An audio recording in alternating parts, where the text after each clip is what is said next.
Ayan na guys. Tumatakbo. Pero hindi pa kalakasan yung hangin guys. Medyo malaki na. Maganda na rin yung hubog ng laya guys. Sama ko anak ko. Shoutout sa kay mami. Ayan, love you. Ito kami Jeric sa Palawig. So ayan oh. Mas mabilis po sa sagwan to guys. Pero hindi pa kalakasan yung hangin yan guys. Kaya ayan. Shoutout kay Maureen. Oh, wala like to ano yan?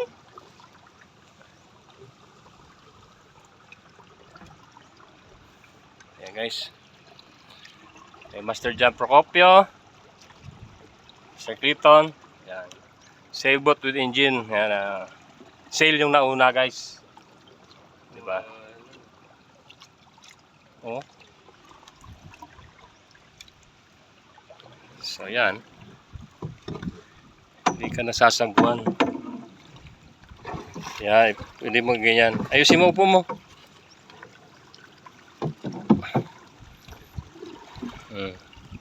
O, tama na. So, kulang nito guys dapat malaki yung rudder niya para mas makakaliko siya ng mabuti.